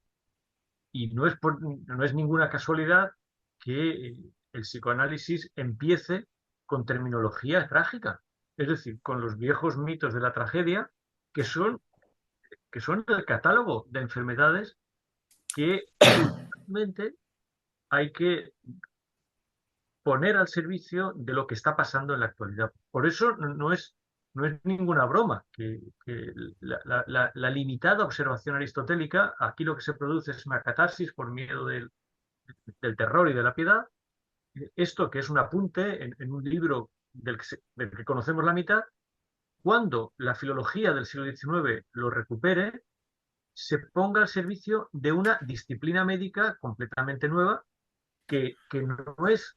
Freud decía, algún día encontraremos, por así decirlo, el corazón somático de todas las enfermedades mentales, por supuesto. Algún día veremos que en modo alguno hay un alma desconectada de un cuerpo. Pero hasta que eso no suceda, el lenguaje trágico vino muy bien para renovar la conversación que estamos teniendo aquí. Este es el mínimo apunte que quería hacer. Es más, es que es rastreable. Aquí sí que tenemos el documento. Bernays reproduce perfectamente la filología de la catarsis aristotélica y Freud encuentra ahí el repertorio que necesita para fundar el psicoanálisis. Bien, esto no sé si contribuye a la democracia, pero contribuye a que una sociedad civilizada reconozca cuáles son los males de los que no ha podido todavía curarse. No está mal. Es un punto que no está mal. Podríamos decir, Freud está haciendo lo que Sócrates había hecho antes, o lo que Aristóteles había hecho antes, y por tanto la filosofía, como tú has dicho muy bien, y creo que ha sido el nervio, interviene para que la tragedia no pueda aspirar a otra cosa que a ofrecer ese repertorio. Bien, no está mal. No es poco, diríamos. Si no te parece mal, le damos la palabra a Fernando, que la había levantado también. Fernando, adelante, por favor. Buenas tardes. Bueno, gracias José María y gracias a todos por vuestras intervenciones. Yo vengo a defender, primero, bueno, voy a hacer una intervención que quizá en el fondo es paradójica, pero creo que me hago cargo de esa contradicción. Vengo a defender, en primer lugar, el alma. Me resulta curioso, no porque sea algo nuevo, sino porque me resulta curioso que lo digáis vosotros, tanto Antonio como José María, esto de que ahora no sé si tiene sentido hablar del alma. No sé si era un concepto como más plausible en la época de Sócrates que en la nuestra. No sé si ha cambiado en absoluto lo que podamos decir al respecto. Quiero decir, no sé hasta qué punto decir que la ciencia ha quitado a la filosofía las armas para hablar del concepto de alma es acertado. En parte creo que es regalar la partida a un sector muy pequeño de la ciencia, ¿no? Y muy reduccionista de alguna manera. Yo me atrevería a decir que el alma es la identidad. Si tenemos identidad, tenemos alma. Si no, no. Quiero decir, no veo más, lo que quiero decir es que no veo más problemas en hablar de alma que en hablar de mente o que en hablar de personalidad, ¿no? Es decir, atendiendo etimológicamente a la palabra, si hablamos de personalidad, diría, ¿qué es en el fondo el alma? Diría, pues, si personalidad es la máscara, ¿no? De prosopon que tenemos, el alma es la cara, lo que hay detrás de eso. Yo, pues, no sé, podríamos discutir muchísimo qué es eso en el fondo o en qué consiste, ¿no? Cuando intentamos rascar en qué es eso de qué es nuestra identidad, cuál es nuestra esencia o nuestra identidad a este respecto. Pero yo no veo ningún problema en usar el concepto de alma como identidad. Si tú eres tú tienes un alma. Si no, estás a la deriva de alguna manera de todo lo que acontezca, ¿no? Esto por un lado. Y por el otro lado, recordando con mucho cariño el seminario en el que estuvo Critchley en la WIMP, recuerdo que discutimos algunos conceptos que creo que podrían ayudarnos también a entender por dónde iba él. Él planteaba lo que José María has dicho, ¿no? De hasta qué punto, en su opinión, que la filosofía se hubiese deshecho de la tragedia suponía una pérdida, ¿no? Y usaba Hamlet, me acuerdo, sobre todo de Hamlet para ver en qué sentido la tragedia podía aportar riqueza a nuestra vida, ¿no? Y me acuerdo en un momento que dijo, porque claro, el príncipe Hamlet muere y ahí se acaba la obra, ¿no? Y le dijimos, no, ahí no se acaba la obra, porque si Horacio no hubiese sobrevivido y se hubiese propuesto contar la historia, ¿no? Con buenas intenciones o con malas, como queramos entenderlo, no habría Hamlet. Es decir, el problema de la tragedia es que no se sostiene. Si tan mal te parece la vida, ¿no? Autor trágico, ¿por qué al final te has animado a redactarla en un papel y llevarla a la editorial, ¿no? Para que te la impriman, ¿no? Al final te parecía que merecía la pena hacer algo, ¿no? En este sentido, el problema principal de la tragedia, a mí también me gustan y puedo disfrutar muchísimo en muchos sentidos de las tragedias, ¿no? Pero creo que el principal defecto de la tragedia es su inconsistencia. O sea, no es honesta. Que alguien venga y te diga, me he levantado esta mañana pensando que merece la pena decirte que la vida no merece la pena. Diríamos, bueno, pues al final te has animado, ¿no? Esto era simplemente. Si queréis lo discutimos ahora o en otro momento. Gracias otra vez. A ver, en ese sentido, la inconsistencia está ahí. Lo que pasa es que yo creo que el sentido de la tragedia va más allá de levantarse un día y contar una historia. Creo, en el fondo... Precisamente lo que digo es que eso es contrario al espíritu trágico, ¿no? Si la tragedia en última instancia lo que dice es la vida es un problema o no merece la Claro, pena, ¿no? Es decir, claro, entiendo que la esencia de la tragedia es los dioses se están riendo de nosotros. claro. Ese es el sentido. Quiero decir, el sentido no es narrar la tragedia del ser humano. Seguramente el sentido supremo será narrar la descompensación entre el microcosmos y el macrocosmos que se arrastra en la cultura griega desde los mismos poemas homéricos. Quiero decir que en la tragedia no solo intervienen los seres humanos, también hay una presencia divina importantísima en Grecia, y creo que la trascendencia de la tragedia precisamente es esto, es una denuncia cosmológica, no humana, de un desequilibrio absoluto que afecta al destino humano también. Pero, claro, no es solo me levanto y escribo, que sí, que también. Pero yo creo que en última instancia el sentido es un sentido cosmológico, una necesidad de reinterpretar la sensación o el problema del dolor no merecido que se expresa en los poemas homéricos. Ese es el gran problema. ¿Cómo y por qué los personajes homéricos se preguntan, pero ¿por qué a mí? ¿No? ¿Por qué intervienes? ¿Por qué intervienes si yo no he hecho nada? Algo que podría perfectamente preguntarse un valenciano en la actualidad. Yo creo que este es uno de los grandes problemas que viene, no a solucionar, porque es un problema que no tiene solución. Y si tiene solución es desde un punto de vista filosófico, no artístico. Yo he hablado de eso, el problema de la irreversibilidad, es decir, fijar el alma al tiempo, que es a lo que aspira Platón. Pero sí a reflejar o a explicar una descompensación cósmica, por decirlo así, entre un macrocosmos inabarcable, inasumible, y un microcosmos que cada vez se siente más pequeño y en decadencia. Esto es lo que yo creo que es. También. Tenemos una mano de Gabriel y de Luis, y si os parece, con estas iremos cerrando. Luis, entiendo que no has bajado la mano y que la has levantado otra vez. No, la había bajado y la he levantado otra vez. Eso es lo que entiendo. Muy bien. Gabriel, Si por favor, quieres, si adelante. me la dais, era para decir lo que no dije porque no quería alargar y que Fernando pone en la mesa.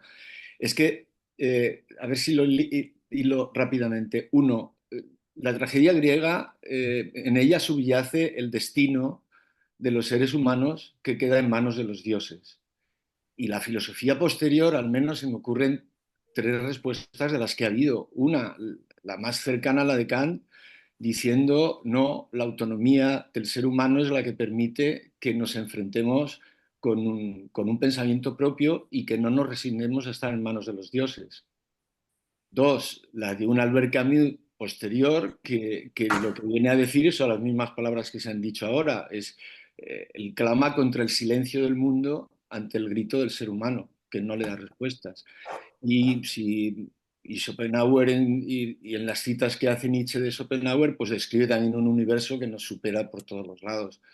Pero yo creo que lo importante respecto al mundo antiguo es si la filosofía es capaz de no ceder al destino o a los dioses o a como se le quiera decir, pero a ese tipo de conceptos que dan todo por perdido y que no permiten que respondamos. Eso Justo, sería... tal cual, ese es el papel de la filosofía.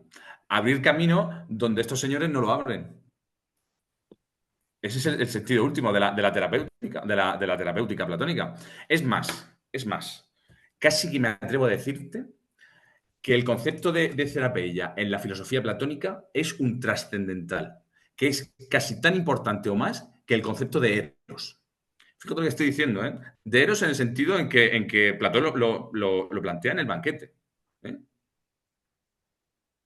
Porque no se entiende ningún tipo de comunidad política en orden sin este cuidado del alma, quiero decir. Esto es.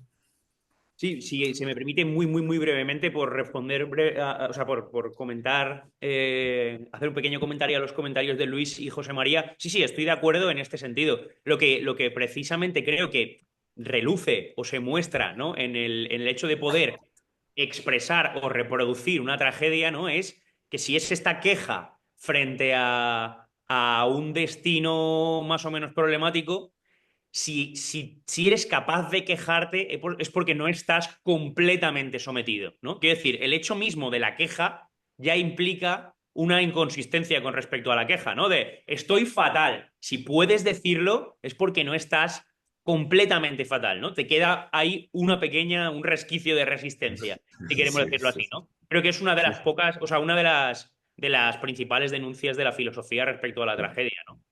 Si Sí, crees que merece la pena decir algo, es que la cosa no está tan mal, no está completamente mal, ¿no? Si no, sí, quizás sí, no sí. querrías decir nada, ¿no? Sí, completamente de acuerdo. Fernando, contigo. Gabriel, por favor.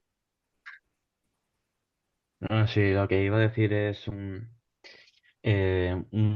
cosa que se me ocurrió cuando Fernando puso su idea de lo que es para él el alma, de que dio el ejemplo de que el alma para él podría ser la personalidad de cada uno, el carácter y todo eso. Y No, lo que hay detrás, o sea, si la personalidad viene de prosopon, ¿no? Que era cara en griego, la cara, o sea, máscara, la cara sería el alma, lo que hay detrás de la personalidad. La personalidad se compone de un montón de pequeños farsantes, ¿no? O pequeños poetas que vamos incorporando. Me gusta esto porque lo vi allí y me gustó y lo hago. El alma sería lo que hay detrás, no la personalidad. vale, vale. Entonces he entendido mal. Nada, ya no tengo nada. Si me permitís, quería formatizar este último tramo de la conversación, pero un resumen de todos los seminarios que hicimos sobre ilustración, a mí al menos me llevó en mi intento de buscar los invariantes, que es antigüedad en el fondo. La antigüedad es un mundo, hay muchas antigüedades, igual que hay muchas modernidades, pero lo esencial de una antigüedad es pensar que el mundo está dado, cada cosa está en su sitio y lo que es desordenado, como serían los eventos trágicos, son así porque así es el mundo. Y la modernidad es cuando dice, no, no tiene por qué ser así. La capacidad de decidir que va en una dirección o en otra es nuestra, con muchos enfoques de modernidad, con muchos errores, o lo que queráis, pero su elemento común, el otro día me pareció que Villacañas en un momento dado de su intervención dijo que solo puede haber o antigüedad o modernidad, y yo lo entendí así. Es decir, puede haber 20 modernidades, pero o el mundo está dado y no se puede actuar sobre él y solo cabe resignarse, o no está dado y cabe intervenir. Y no cabe más, no hay más que esa dualidad. Claro, hay 20 soluciones en cada uno de los casos. Entonces, lo asombroso de Platón es que ubicado en el punto histórico en que está, es un adelantado, porque en el fondo lo que está diciendo es dar pie a todo lo que luego ha sido la filosofía. No sé cómo veis esto. Sí, desde luego. Considero que es un adelantado en el sentido en que es el primero que de algún modo quiere revertir lo dado. Quiere revertir lo dado. Quiere hacer una constelación artificial que sea consistente, pero sobre todo quiere hacer algo duradero, partiendo de esta concepción del alma que hemos visto. Y en este sentido creo que no había nadie en el momento en que Platón vivió que tuviera la capacidad de llegar a una conclusión de este tipo. Sí. Fernando, Bueno, si nadie tiene... Si nadie adelante, tiene... adelante. Vale. Sí, respecto a lo que acaba de decir Luis, porque creo que liga muy bien con lo que decíamos antes al respecto de si ahora, ¿no? En la actualidad tiene sentido hablar o no de alma. Y porque me gusta también mucho el problema de la modernidad con respecto a los antiguos, ¿no? De si hay realmente una diferencia, si hay un progreso, si hay cierta evolución, ¿no? Porque, claro, entiendo que de alguna manera cuando estudiamos historia de la filosofía decimos, vale, en la antigüedad aceptábamos algo como lo dado y en la modernidad decimos que vamos a cambiar el mundo o hacerlo como nosotros queramos, ¿no? De alguna manera, esa idea, o sea, quiero decir, estoy de acuerdo en parte, pero en parte lo veo problemático y fundamentalmente porque Protágoras, por ejemplo, diciendo el hombre es la medida de todas las cosas, no está diciendo, no está siendo un tipo perfectamente moderno en este sentido. No está diciendo vamos a modificar el mundo y hacerlo como nos dé la gana porque podemos. En el Cármides, lo que están diciendo Critias y Cármides no es precisamente todo es relativo y podemos decir lo que queramos. Hemos hablado también de Pericles, ¿no? Pericles no usaría, es decir, no nos sirve perfectamente la categoría de relato, ¿no? Que tan de moda está ahora en política para ver qué quiere hacer o qué hace o cómo se mueve Pericles. Plutarco lo cuenta, no recuerdo muy bien de quién lo decía, pero decía que a un personaje le dijeron en una pelea a un buen luchador. Le decían, en una pelea, ¿quién ganaría? ¿Pericles o tú? Y dice que este luchador en concreto respondió, pues ganaría yo, pero Pericles convencería a los demás de que ha ganado él, así que no sé cuánto me serviría todo esto, ¿no? Quiero decir, en ese sentido, creo que entender que ha pasado algo en la historia que de repente invalida un concepto filosófico tan importante como alma, creo que es ser más moderno que filósofo. Es decir, creo que a este respecto, comprar el relato, por rizar el rizo, de que en la historia de la humanidad, en la antigüedad, había cierta ingenuidad con respecto a la realidad y en la modernidad hemos empezado a entender las cosas, puede jugarnos malas pasadas. Sí, pero yo tengo que decirte algo, Fernando. En ese sentido, y a propósito de lo que ha dicho Luis también, en ese sentido los griegos eran autorreferenciales. Quiero decir que ellos eran el inicio y ellos eran el fin. Eh, lo que has dicho, me lleva a pensar en la educación liberal. Lo que has dicho me lleva a pensar en la educación liberal. Porque la educación liberal, y lo que ha dicho Luis también, la educación liberal no es más que precisamente dar una razón de por qué los textos de Aristóteles, Hipócrates, Plutarco, Epícteto, pueden llegar a ser valiosos hoy, en la modernidad. Y cómo podemos, desde la modernidad, desarticular este prejuicio, precisamente al que hacías tu referencia, de que somos seres humanos intelectualmente superiores a la antigüedad. Creo que Para mí, este es un problema que me tiene completamente obsesionado y para el cual no tengo respuesta. Lo único que sé es que merece la pena acercarse a la antigüedad. Merece la pena. Y creo que en este sentido, y paradójicamente, Luis, la antigüedad es lo dado para nosotros. Quiero decir, en cierto modo, desde nuestra modernidad, también tenemos cosas dadas. Y eso es la antigüedad. Y en ese sentido tenemos diversas formas de acceder a ella. La educación liberal es uno de ellos. Y creo que es una de las mejores formas de replantearse qué sentido tiene la modernidad con respecto a la antigüedad. ¿eh? Eso es lo que creo. Dice Leo Strauss, dice, los grandes hombres no dialogan, monologan. En el sentido de que los grandes hombres, vengan de donde vengan, constituyen una referencia. Siempre. Y en ese sentido es digno, por muchos años que pasen, acercarnos a ellos. Es el problema de la educación liberal. ¿Por qué leer la física en la actualidad? ¿Por qué leer la física aristotélica? ¿Qué nos aporta la física aristotélica? La física aristotélica no tiene que estar en un museo. ¿Para qué leemos la física aristotélica? No va a aportar absolutamente. ¿Por qué leemos la física aristotélica? ¿Por qué leer a los trágicos? Sí, ya no va a reflejar nada de nuestra sociedad. Sí, como dice Chrisley, los trágicos reflejan el suicidio de la polis. Bueno, pues será el suicidio de la polis, pero en el fondo a nosotros los trágicos nos importan un carajo. Como no le rebusquemos la forma de acceso o un sentido moderno, no. En ese sentido creo que sí que la educación liberal es poderosa a la hora de, bueno, pues de destruir prejuicios modernos con respecto a lo antiguo.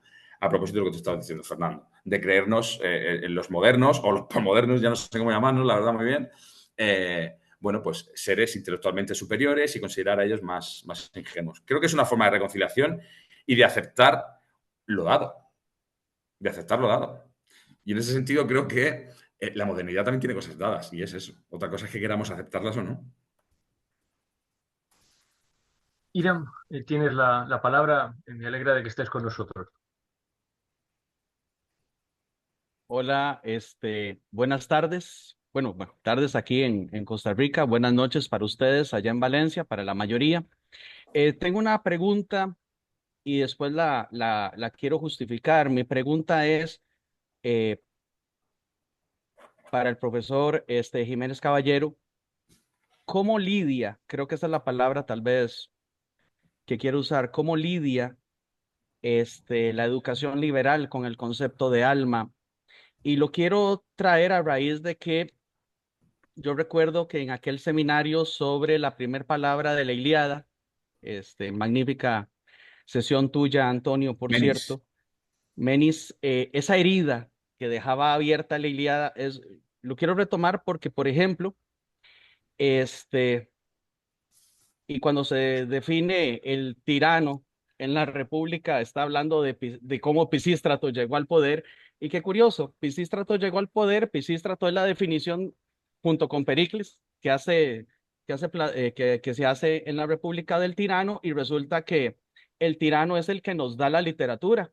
En el sentido de Pisístrato, provee a la ciudad de Atenas de la Ilíada, y Pericles provee a la ciudad de Atenas de la tragedia. Hay muchas heridas abiertas y el tema del alma creo que ha dejado una herida sensible y abierta en esta sesión. Eh, Como ustedes saben, yo soy profesor de literatura, no soy profesor de filosofía. De hecho, mi incursión a la filosofía pues, que se cuenta desde hace 5 años que empecé a seguirlos Antonio y a prácticamente toda la corte, perdón, o la cohorte de la Torre del Virrey, pero nada más, y señalo por qué lanzo la pregunta. Yo trabajo en la caverna, trabajo con esos jovencitos que en algún momento se le recrimina a Sócrates que acabará en una esquina con unos cuantos. Yo también acabo, todos los años acabo con un grupito de jovencitos. Recuerdo también la broma que hizo Antonio al profesor Jiménez Caballero, sobre cómo era el profesor en su juventud, en aquella sesión de la educación liberal, sesión que también he disfrutado mucho y que, por cierto, la tomo como referente como docente, porque precisamente este, desde que estoy en contacto con la filosofía, gracias a ustedes, siento una enorme herida y un enorme vacío, porque yo trabajo con jóvenes con literatura y cada día que pasa yo siento que no, yo debería estar trabajando con Platón y Aristóteles con mis alumnos y en especial porque precisamente eh, hay momentos en que yo digo, no, hombres, el gobierno, la tiranía, el poder me pide que trabaje novelas que no están contrastadas con el tiempo. Perdón, Antonio, que te robo otra frase tuya. Este, y yo preferiría estar trabajando con Harold Bloom, preferiría estar trabajando con Emerson, preferiría estar trabajando con Carlyle. Obviamente, Fernando creo que tiene muy presente esas charlas de esas conferencias de hombres representativos y de héroes de Carlyle y de Emerson. Yo a veces siento que eso es más provechoso, literariamente hablando, de trabajar con los muchachos que a veces ciertas cosas que nos piden. Perdón, ya me extendí demasiado, pero yo quisiera, retomando el tema este de la educación liberal, me apasiona mucho, profesor Jiménez Caballero, entonces se la dejo de nuevo. ¿Cómo lidia la educación liberal con este asunto del alma? Muchas gracias y magnífica sesión y los comentarios de todos. Sí, yo, sinceramente, creo que el concepto de alma que maneja la educación liberal es el mismo concepto que maneja Sócrates, ¿eh? Porque precisamente la educación liberal está inspirada en el diálogo socrático. Jacob Klein, al filósofo que yo estudio, precisamente,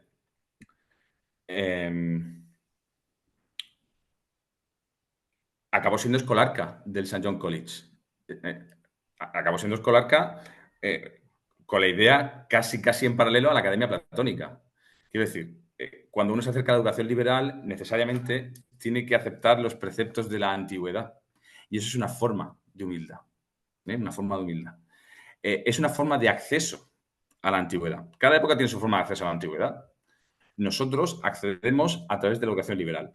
Y Eva Brandt dice que el acceso a la educación, para una educación liberal, el acceso a los textos tiene que ser directo. Tiene que ser una lectura directa del texto, sin que haya mucho ruido de estudios secundarios de fondo. Por tanto, el acceso a la educación liberal es el acceso que tiene el servidor de Menón a Sócrates. El acceso desde un punto de vista de que el alma, por supuesto, puede ser mejorada y además de que somos interrogados no solo por los diálogos platónicos, sino por todos los textos con los cuales tenemos la capacidad de debatir. En este sentido, la forma de lidiar de la educación liberal con el alma se reduce precisamente a que la educación liberal sí o sí es una especie de medicina para el alma en términos platónicos, sin duda alguna. Solo quiero añadir algo. El profesor Irán Castro es es un experto shakespeariano. Quiero decir que no debemos reducir nuestra capacidad de entrar en diálogo con el mundo, y muchos de nosotros hemos pensado que posiblemente la única otra lectura rival de Platón sea Shakespeare, ¿eh? Por tanto, no estamos lejos de algunas cosas cuando estamos donde estamos. Eh, Literatura y filosofía pueden ser nombres que quizá no respondan con toda claridad a lo que tenemos entre manos cuando tenemos un texto de Shakespeare. Es decir, es muy poco probable que haya aquí alguien que diga que leer a Shakespeare está por debajo de la lectura platónica. Esto es claro, y te agradezco tu modestia, Irán, pero hay que poner en relieve lo que hacemos, ¿no? Es decir, es muy importante darse cuenta de que efectivamente los textos son muy potentes, y de que fue precisamente a propósito de Shakespeare por lo que Emerson dice que hay textos que nos leen, no que leemos nosotros, sino que nos leen a nosotros mismos. Esto que Emerson dice de Shakespeare probablemente es lo que todos sabemos que sucede cuando tenemos delante textos de la potencia de Platón o de Emerson o del propio Shakespeare. Creo que no hay más manos levantadas. José María había pedido acabar unos minutos antes. por razones familiares, tiene Sí, un total. par de niños muy pequeños a los que hay que atender y esa es la esperanza de todos nosotros. Si os parece bien, lo dejamos aquí. Muchísimas gracias, especialmente a los que habéis hecho el esfuerzo desde rincones del mundo que estáis con nosotros. Ya sabéis que por haber interrumpido el seminario, por desgracia, la semana pasada, nos vemos limitados a no poder tener el seminario del profesor Natanael Pacheco, que dejaremos para una próxima sesión. Y la semana que viene acabaremos el seminario con una mesa redonda, con todos los ponentes, pero también con todos nosotros, donde podamos recapitular algunas de las cosas que hemos dicho. Como ha dicho el profesor Irán Castro, el alma ha quedado abierta en esta sesión y seguramente tendremos que reflexionar porque no cabe duda de que ninguno de nosotros aquí está dispuesto a no usar esa palabra, pero tampoco estamos dispuestos a usar palabras para las cuales no encontremos en alguna parte una realidad. Muchísimas gracias a todos, nos vemos el jueves que viene y espero que estas palabras hayan servido también como trabajo, como el trabajo duro que nos caracteriza ante una realidad que es como mínimo indiferente a nosotros. Muchas gracias y hasta el jueves próximo.